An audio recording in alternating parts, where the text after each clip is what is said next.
talking about the experiences and the lessons that we learned from those experiences that really gave us a totally different paradigm and just way of looking at life and doing life. Those epiphanic moments, and it's going well so far. So I want to remember, and this is very close to my heart. I want to remember this. It's about my fatherhood experience. When I went through a broken family experience, one of my biggest fears then was that I'm going to lose my children, which I can tell men who go through such situations that you are not going to lose your children unless you want to. But it was hard to look at it and be comfortable with that assurance back then. I think my fears and my anxieties were more pronounced than the assurance or the possibility that really I wasn't going to lose my children. But what that did to me during that period of dealing with the fear of losing my children because I am separated, I dealt with I had to learn how to show up for them in a different way, in a different context and space, because I was no longer waking up every morning. In fact, I used to wake them up when we lived together, and so I had no opportunity to now wake them up. I used to go like wakey, wakey, and then my daughter would giggle, and then my son just had a way of popping out of bed like like he wasn't sleeping. He was so timed. It was 7 o'clock and he just pops up and he goes straight to the washroom and his day starts. And so I used to have those very lively mornings with them. And then suddenly there was no longer wakey. I wake up alone and I know my children are far from me. And so I had to rethink on how to show up. And one of the biggest lessons I've learned as a father, and this I'm very passionate about, and I think men should get a hold of this. I learned that showing up really is the thing. For the kids. Yes, for the children. That the entire fatherhood experience is made of two things. How you show up, and how the children score you on that showing up. How they rate you on your showing up. Let that sink. Fatherhood is really about showing up and how the children measure or score or rate or evaluate that showing up.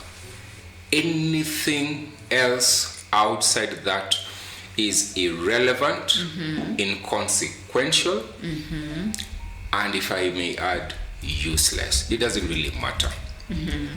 What matters for me as a father, and the lesson I've had to learn and appreciate, is just those two things: that being a father is showing up, and showing up to the best of your ability. It's not about proving a point or ticking or checking either the society's checklist, and usually at the apex of that society is usually maybe the other parent. It has rarely anything to do with how the society and maybe the other parent is going to score you on that. That helped me lift a heavy load off my back. And I learned that my fatherhood right now would be totally a journey of showing up the best way I can and allowing the children to make sense out of that without having to prod them or to sort of try to prove to them anything. Why I say that is because one of the challenges I met when I was separated from my kids, the first time I didn't see them for like 3 or 4 weeks, and that was so torturous. So the next time I met them, I could only play with them. I mean, that's the experience I craved most, and I think that's the experience they were looking forward to most. Nothing made sense to them apart from going back to play with their father, because we had gone through such a very heavy, emotionally intense period from the separation, and it took about 1.5 months before I was able to see them. We had gone through a very intense period with a lot of things happening, and sudden transitions that were taking a huge toll on everyone in the equation. And so the only sort of relief that my children and I could share, the only space that was lacking of this chaos and tension and all this negative energy that we are dealing with, was play. Play was the escape. Play was the alternative to sadness. Play was the alternative to the difficult conversations. Play was the alternative to conflict, because I understood that I am very conflicted, and probably the other parent is also as conflicted, dealing with enough issues that were just overflowing from the broken relationship. And so I knew the two of us were heavily in a conflict zone within us, emotionally and psychologically. And if I wasn't careful, I was going to be relating with the children a lot from that point of conflict. And so I chose that play would actually be our priority.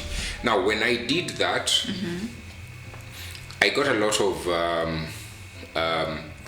backlash, because I was told this. Wait, from who? One, the other parent. I had this from my therapist, or no, the children's therapist then, not my therapist, because just before separation we introduced the family to a therapist who would hopefully help us go through that transition, but it didn't play out as expected. And this is what they were saying. They were saying, because you're the missing parent, you are likely to just come and focus on the light moments and not on the discipline and the heavier parenting, tasks, just because you're the missing parent. So it's like, I want to, and this happens. I don't disagree. Question. Yeah. Were you missing deliberately?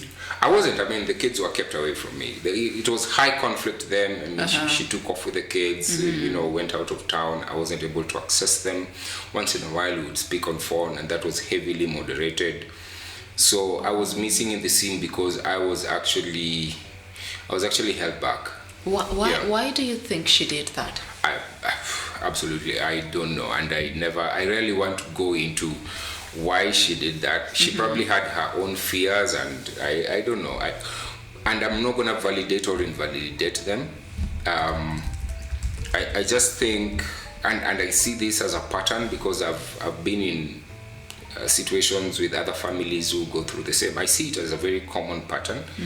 Especially women tend to be more distrusting of the other partner, of the fathers of the children, when there's conflict like that, when there's separation, or generally there are parents who tend to weaponize the children against the other parent. Do you think that would happen? I won't put it past her. You don't want to judge? No, I'm saying I'm not gonna I'm not going to let her off that or put that against her, but it's possible. Do you think she was bitter? She was. Did she want the separation? Did she want it? No. I mean, I yanked her off her happily ever after trajectory. So I would understand why she was so angry, and I just don't think I should be able to justify and explain for her some of her actions. But as far as her being bitter and everything, I mean, she was very open about that. She wasn't very amused. Curious. Yeah. Still curious. Yeah. On the same. Did you discuss it before? Before was just like I don't think I don't think our discussing it before is a very reasonable version of before, especially for her, because things happened in quick succession. Okay. I mean, the way our relationship played out, there came in a third party, of course, from my end. Yes. And within a short period, in a couple of weeks, we were trying to process what it means to have this third party. And I came out so strongly and I said, you know what? I think whichever way we resolve this, I'm not losing this third party. And that made things tumble so fast because she found herself in a place she had never bargained for, and she didn't want to be in this space where she's negotiating for attention between her and another woman. So the only reasonable thing was for us to just wrap this thing up. So in a period of less than 8 weeks, we had encountered the biggest challenge to our marriage, which was the third party. Yeah. And we had resolved it by separation in a very short period. So yes, in that period we discussed it, but I don't think it was before enough for her. I was definitely more prepared because I'd been dealing with the contemplation of ending the marriage for some time. So I discussed it with myself a lot more times than I discussed with her. What were your reasons for initiating the process? What were your reasons? I just figured at that point I was very sure that I didn't like my marriage. I was cocksure. I mean, I knew if I am supposed to continue in this marriage, it had to look totally different. And so I made the proposition for her. I said, I don't like the games we are playing. I don't like how this arrangement looks. And so I gave her 3 propositions that if we are going to continue, we have to sort of change the settings. One, I was removing religion because at that time I dropped my religious connection with I was a Christian, and so I decided to drop that. So I told her we're going to go forward without God or without religion. And secondly, I said we're going to open up the boundaries. It's not the two of us. I can only move forward if it's a crowd, meaning I was going to retain my partner. And so I was hopeful that we would be open-minded enough to discuss how to make it work. Yeah. And in hindsight, I think that was too ambitious, considering where we were coming from, and especially her, where she was coming from. And thirdly, I said we are going to remove the idea of accountability in the relationship. And so when I pulled off those 3 aspects, she didn't find it solid enough to continue. And I said, okay, then let's go separate ways. So that's the point I decided to leave. Yeah. So you had a conversation before? We did. And it's just that it happened too quickly. I don't know if the outcome would have been different if we discussed it longer, but I'm glad we didn't, because I'm happier on this side of life. Yeah, but back to my point, when I was dealing with the feedback from both her and the therapist, I got this label of playing daddy uncle, meaning I would only show up for the good times for the children. That was the crime I was being accused of. So like, you're not doing any of the heavy parenting tasks, you're just showing up for fun. But then I discovered everyone else had a problem with that setting except my children. They were okay. They were okay. I mean, they wanted to see their dad happy. They wanted to receive a father with whom they can play, laugh, and just have warmer experience than strict parenting that they were used to. So I sat them down and I told them, from today I'm a different man. I told them, no more spanking, no more discipline, no more rules. The kids were like, okay, let's see how that will play. There was also just they were kind of uncomfortable with the idea at the beginning, because I think it was too radical. They were used to I was a very strict parent before. Oh, you were? I was super strict. Give me a scenario. I was super strict. One, I became because of my religious beliefs, I became very passionate about diet and the dressing and the entertainment culture. So I installed a very strict culture in my house on diet. I was vegan, and so I made the entire family vegan. So kids were not allowed to take sugar or animal products, and so they would go to events where they crave some of this stuff, but then no ice cream? No ice cream. No chocolate? No. We had vegan versions of those. We had vegan chocolate, we had vegan ice cream. But you see, in the community they were interacting with, ours was weird because who does vegan chocolate? Yeah. I was about to ask. Who does dairy-free ice cream? Is it not expensive? It was. Thankfully, we could afford it, but yeah, it was a slightly more expensive lifestyle compared to normal food, and all over the world, good living food. Living a healthy lifestyle. It's always more costly. Is more costly. Yeah. A friend was telling me, you can get an avocado right now in Europe. Yes. Would go for something like $3. $3? Yeah. How much is that in Kenyan shillings? That's close to 500 shillings. One piece of avocado. Oh my God. Yeah. And then just across the street, maybe a McDonald's would go for maybe one and 50 cents or something. So junk food is always easier, and healthy food is always easier to afford than healthy food. So I was very strict on their diet, and I was kind of indifferent to their suffering because they were dealing with a lot of temptation and wanting to explore and be more playful about their taste buds, but I would not. And then I would come so hard on them in terms of reprimanding and punishment if they broke the rules. There was a spanking, there was strict bedtime, no gadgets and everything, strict family devotion time, prayer and stuff like that, going to church. I remember I would drive off. If we said we're going to church at 8 o'clock, 5 minutes later there's no one in the car, I would just take off and ask them to take an Uber. I was so rigid about how I was doing it. And so when I came back after the separation, and I told them, all that shit is not going to be there anymore. Yeah. At first it felt uncomfortable because one, they were dealing with a very strange dad this time, dad who is not strict. And secondly, I think they had sort of developed their coping mechanisms around my strictness as a parent, and so they were wondering, how do we develop a new way of dealing with this guy who is just, hands-free, laissez-faire, and everything goes. But it took them a very short time, because I think kids are very highly adaptive. Yeah. It took them a very short time to get used to the fact that dad is different.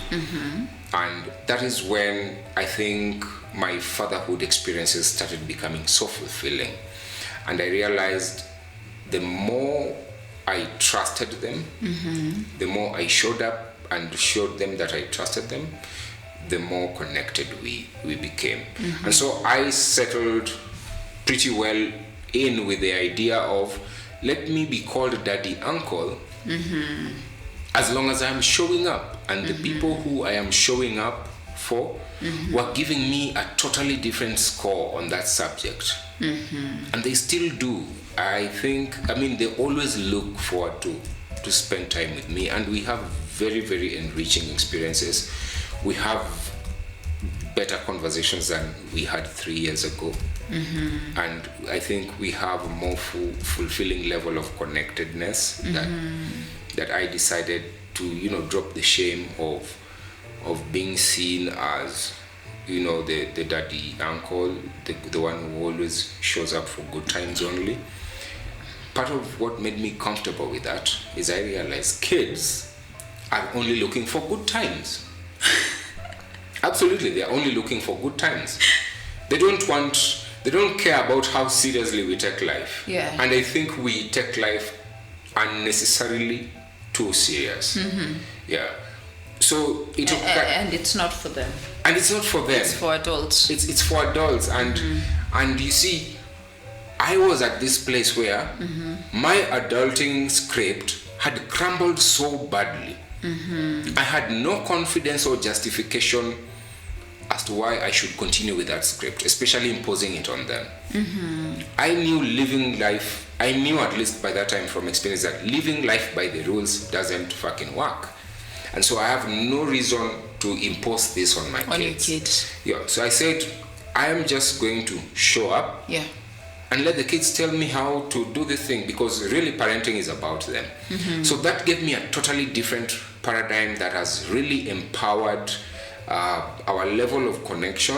I think we have a more meaningful connection as parents and as father and children than I had before when I was with the rules and Do you think they're happier? I think they are. And that is feedback that is coming from them. And that is when I decided not to work with any other matrix or measure of performance apart from what my children say. Because you know what? It is only, and I'd like men to hear this, it is only your children that know what it feels to have you as a father. So no one absolutely has the objective or constructive key performance indicators of whether you're being a good father or not. When I reconciled that with myself, it gave me so much freedom. It gave me so much freedom to just allow my kids to shape our relationship in the way that works for them. And I think they're happier. So my biggest lesson number 2 is I learned to show up. And I learned that the only person who can comment on the quality of my showing up are my children. Kids. And so far, so good. And the partner? Are they okay with it? I'm indifferent to that. And not in a bad way. Yes. It's just that I think she has a whole lot of her own narrative or her own way of experiencing and reporting this to herself, which I have no control over. So whether I'm doing a good job or not, she has her own way of tabulating that and reporting it to herself in a way that I have no control over. And so I decide not to be so concerned about what they feel. As long as the kids are happy. As long as the kids are happy. Okay. Yeah. All right. Yeah. Makes a lot of sense. Thank you. I'm glad it does. Makes a lot of sense. Yeah. So I think it's for the open-minded, Yeah. I really, really think that it's for the open-minded. Yeah. Where you don't have a script, you don't have a manual, you can trust your kids with a few things in life. Yeah. And a few Actually, responsibilities. I trust them with themselves. You trust them with themselves because looking at my healing journey, when after my separation, when I got into therapy, one of the things we had to do is to dig into my childhood and just go back into my childhood and try to heal the 6-year-old the childhood trauma, the 6-year-old version of me. And I found myself genuinely processing questions of why didn't my parents let me figure this out on my own? And I realized even at 6, I had answers that would have worked for me better if my parents stepped back and allowed me to try it my way. But I was brought up in a way that there was an answer for every circumstance, every question, everything was predetermined. There was very little room to explore what I can come up with given a chance. I didn't ever feel like I have a version of this life that I can actually competently put out there and experience it and say, this is how Mboya wants to live. My childhood never gave room for that. And all the way into my adulthood, because when you are in religion and in leadership in church and very accountable to the society, there's such a tight rein on how far you can go. There's all eyes on you.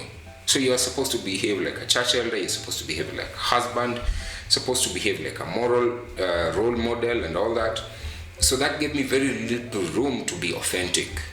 I had to keep up with the standard and the script that the community around me thought this is how normal works. Yeah, and when it crumbled, I am glad it did.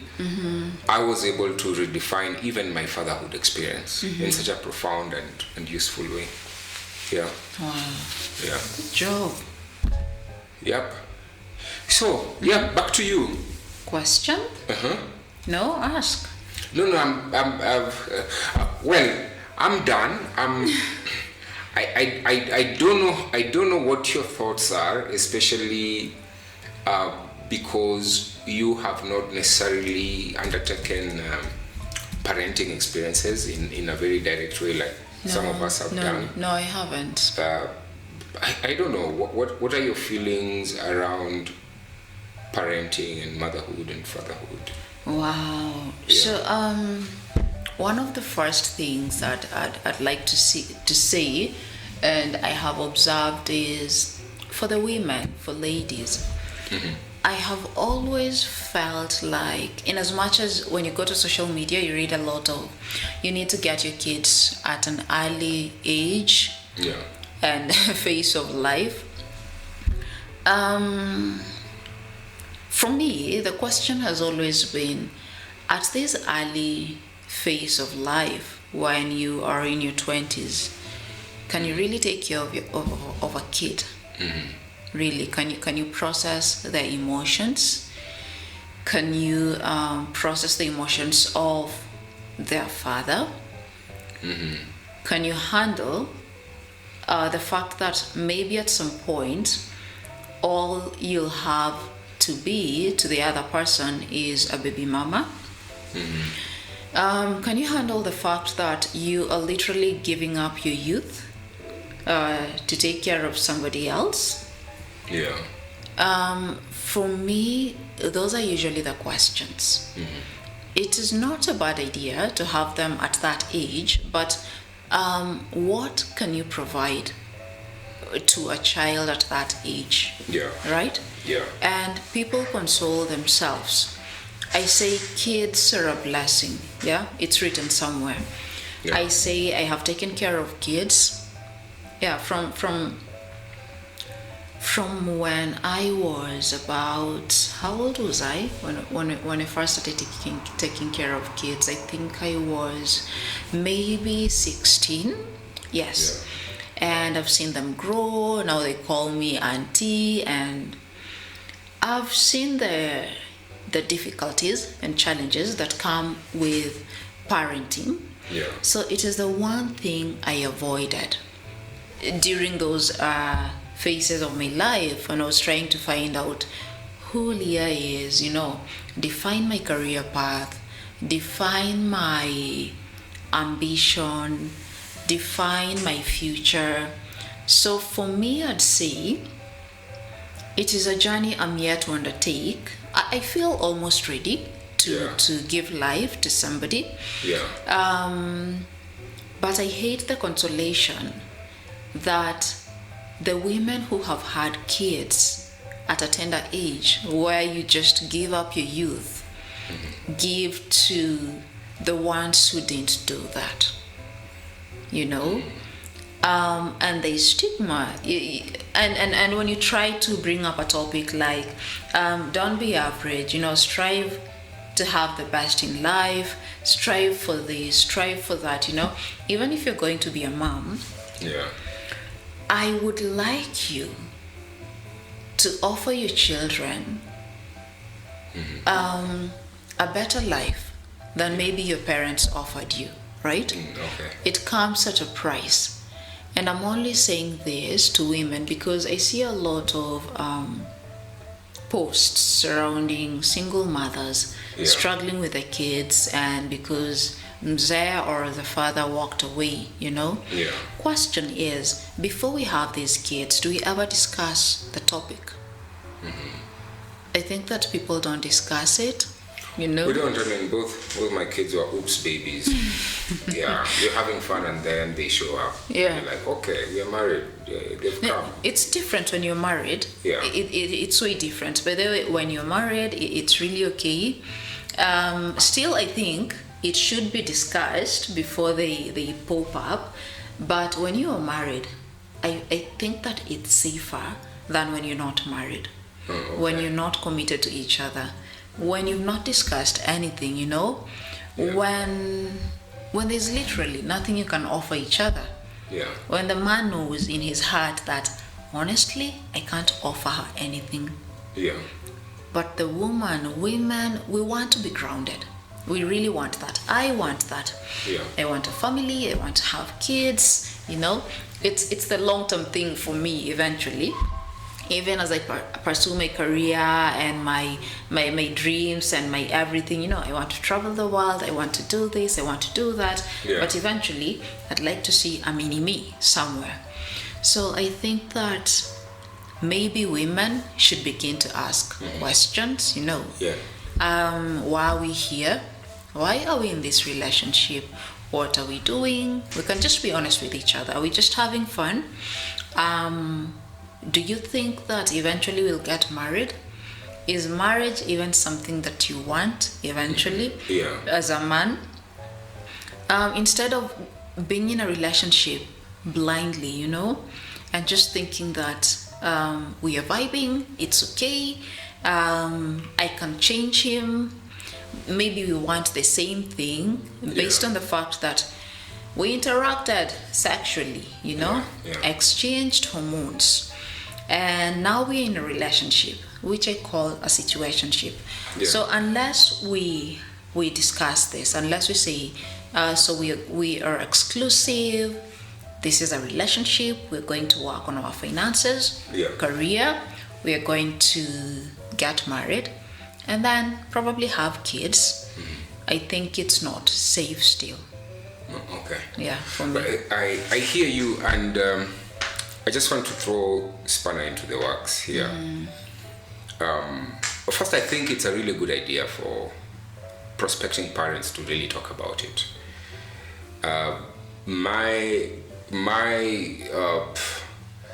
My fear or my misgiving about talking about it is, and I think this is the reality.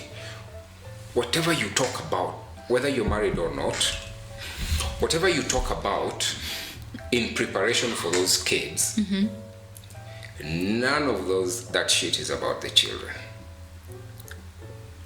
It doesn't matter. It doesn't matter what you discuss with your partner ahead of having the children. Whatever you discuss, whatever you prepare, whatever you agree on, zero of that shit is about the children. And I'll tell you why. Who is it about? It's about us. Our ego? It's about our ego. It's about what our we idea. Want. Yes. It's really about our idea of what we want to turn these little humans into when they arrive. It's never about them. Because we don't know who we are talking about in the first place. We don't know what they like. We don't know what they'll choose.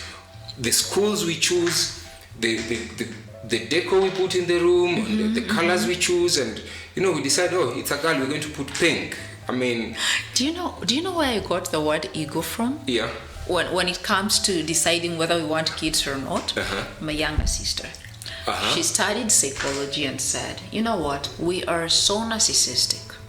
Yeah. And we have huge egos that we want to nurture and feed. Absolutely. That is why you say, I want to have a kid. You're making decisions for somebody else. An entire soul. Yeah, you're making decisions for them. Yeah.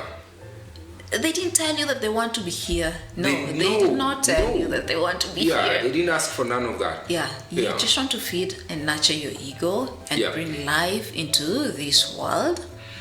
Based and on then our make egos. Decisions for them. Yeah? Yeah.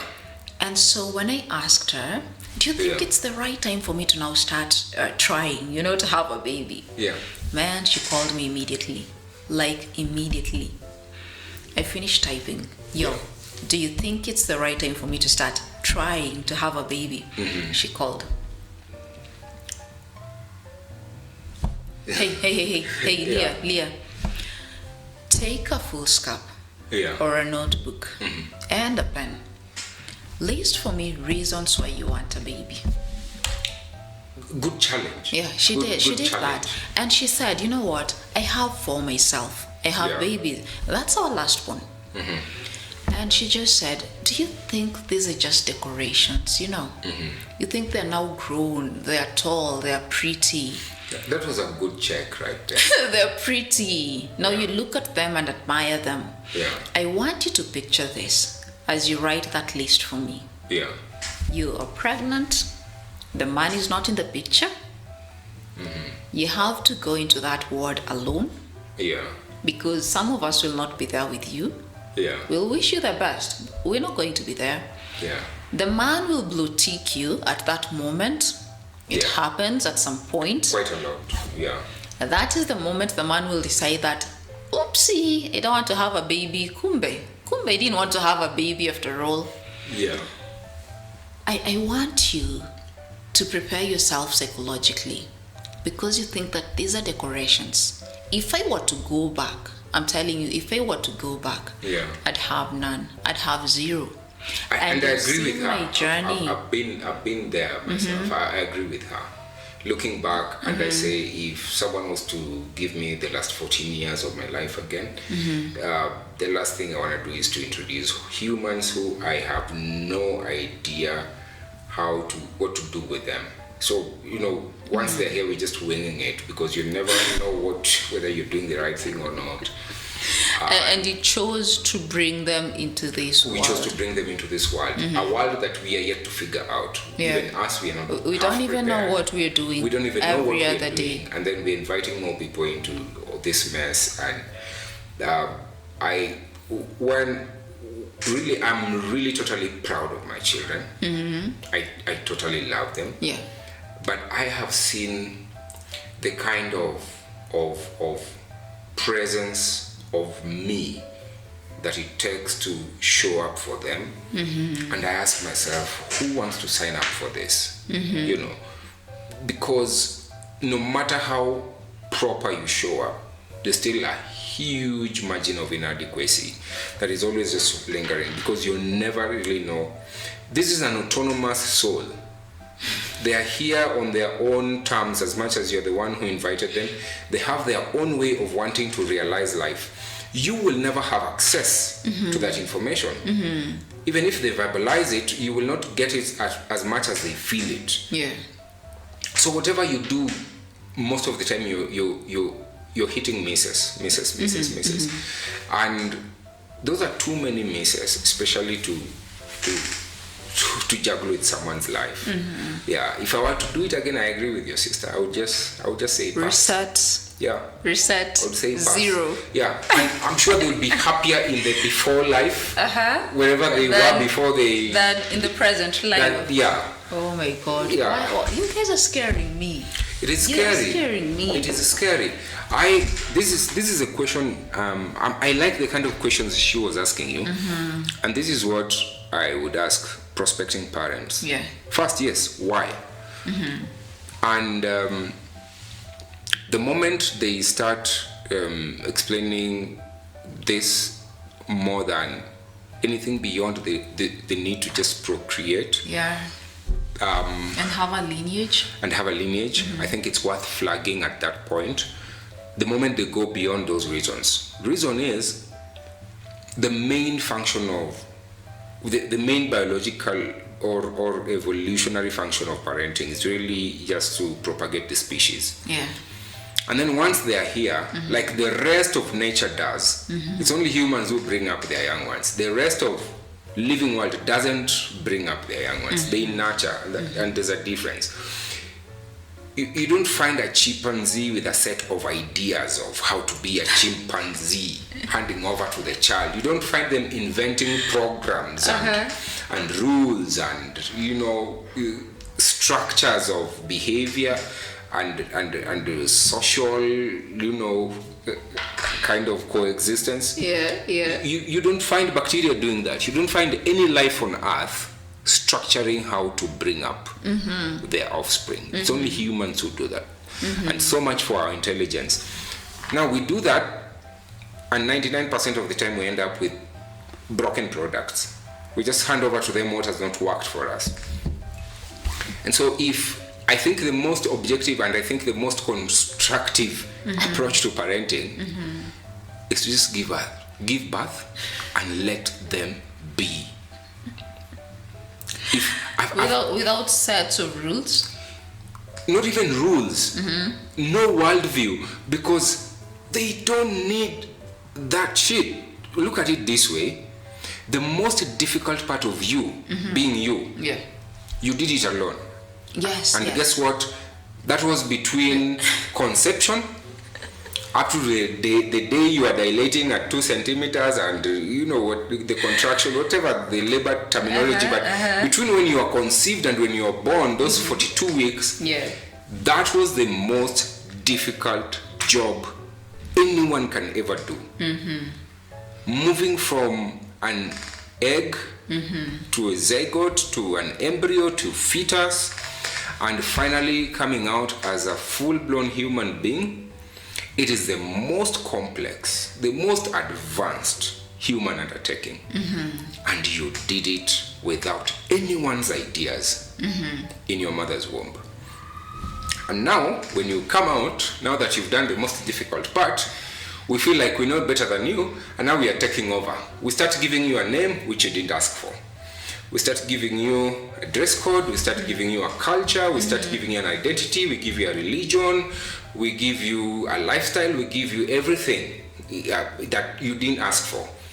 And then we want you to live up to that and give us results based on those elements that we just introduced to you when you arrive here. So we take you to kindergarten and we want to measure your handwriting, and we want to make sure that you can be able to do a recital, and we want to see your grades, and we want to see you playing like the other kids, and you did not sign up for none of that.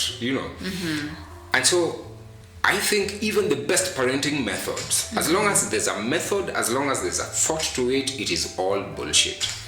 I think the ultimate goal, the purest parenting experience, give birth and let it be.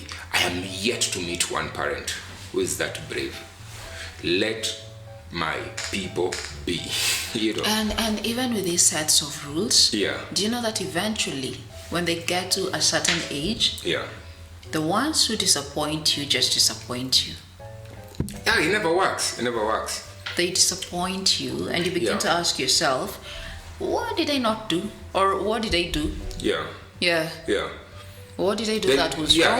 Everything was right? on sinking sand. It doesn't matter which book you read. I did my best. I took them to the best schools. I took them to the best, I don't know, everything. I did everything the right way. You know the way they say parenting has no manual? Is because it is supposed not to have any manual. Nature doesn't have a manual. Nature has its own DNA of figuring its way out. Like there was no manual for that child to form in the womb. They knew what to do at what time. They knew what to become at 6 weeks. They knew what to become at 30 weeks. They knew what to do exactly at 42 weeks and, pop out. So there was no manual to that. The only manual they depended on was printed in nature. And that manual is not lost when they are born. It's not lost, but we begin to imagine that they are clueless. I think it's the biggest deception of parenting today. And that is part of what liberated me to say, I am not going to raise children who follow rules. I want to have children who just know how to be here and to do what they want to do the way they want to do. Wow. I think I like that. I do. So I do very little or sometimes no raising of my children. I just meet them, I show up, we create experiences, and they say that was lovely, and I feel so grateful, and I look forward to another day. Do you think they're responsible enough to understand what they should do and what they should not do? I don't think they are, and I don't wish they will get to that point. Why? Because you ask yourself, who has the marking scheme of what they should do? You get? If I say they should be responsible enough to do what they should do, based on whose standard, based on whose script, what do you mean they should do? Where is this should coming from? Where is this rule written from? Who, where, why, how? And I mean, it's all our invention of how their lives should be. I wish they would be free enough, autonomous enough, powerful enough, and brave enough to say, none of that stuff works for us. We want to do our own thing. So every time I see them failing in what looks like responsibility, I give them a thumbs up. Yeah. I'm like, you're failing at that because it was not part of your script. You're definitely meant to be having a different experience from struggling with biology at this point in your life. And so if I tell my children, don't show me your grades, I tell them, you go to school, have fun, learn what you can, stop learning what you can stop learning, and come out, let's go play. I don't check their schoolwork, I don't check their homework, because I don't think that's their business. I wish that this or that was part of our education system. I really wish. I wish the same too. Because people struggled with math, others struggled with chemistry, others struggled with Kiswahili, others struggled with English, and then you were just forced to take it. Yeah. You were just forced to take Teaching it. fish to fly and making birds swim, and it's a whole frustrating experience. And no one taught us about how to survive on the streets. Nobody taught us about money. Yeah. You know? Nobody taught us about investments. And then life happens to us outside academics. Yeah, nobody said that you could study law and end up not practicing law. Yeah. Which is painful. Yeah. And nobody says that your life doesn't need a meaning. Or if it has a meaning, that meaning should not depend on anything you do or achieve. You can still have a meaningful life just because it is life by itself. So the kind of wiring we get from the education system is that you have to make something out of yourself, a career, a level of knowledge, achievement, all these accolades. There's a structure. Yeah, and we are rarely just given an opportunity to reevaluate that. And what many parents have not paid attention, what we call the education system today, it's a very relatively young concept. The school system has been here for just about 300 years. That's a very short time for humanity to feel like they got it. Because most of the ideas we had, even in the last 50 or 60 years, have been really overhauled by new curiosities, new discoveries, new knowledge, new paradigms. What we thought science meant, even 60 years ago, it's totally different. Today, the evolution theory from Darwinian perspective, today it is bullshit in science, but it carried the day for like almost 7 or 8 decades. So even the system that we are killing our children to get along with, it is so built on shaking sand, and it hasn't given us the best outcomes in the last 300 years. Yeah, I mean, the world is at a worse place, practically in all spheres. Yeah, we are doing much worse. We have less happiness today. We have less connectedness today. But we have a system that we have. It's like the system creates more problems for us to solve. Africa did not know inflation until only 40 or 50 years ago. It is when we accepted the Prussian education system and its civilization that we started having food shortage. Yes. it is when we started accepting all these systems that we started dealing with high levels of crime, unemployment, so really I think it's a self-cannibalizing system that we shouldn't really be beating our children to get along into. So what's the way forward? I wish I had all the answers, but I think at this point humans should be brave enough to say, this is not working, can we take a break and just let it be. You'll be amazed at what possibilities and just what kind of outcomes can come when we are humble enough to say we don't know what we are doing. Wow. I think as a human family, we should come to a point where we are humble enough to say we don't know what we are doing. That will allow us to get better bearing and better answers than what we are grappling with right now.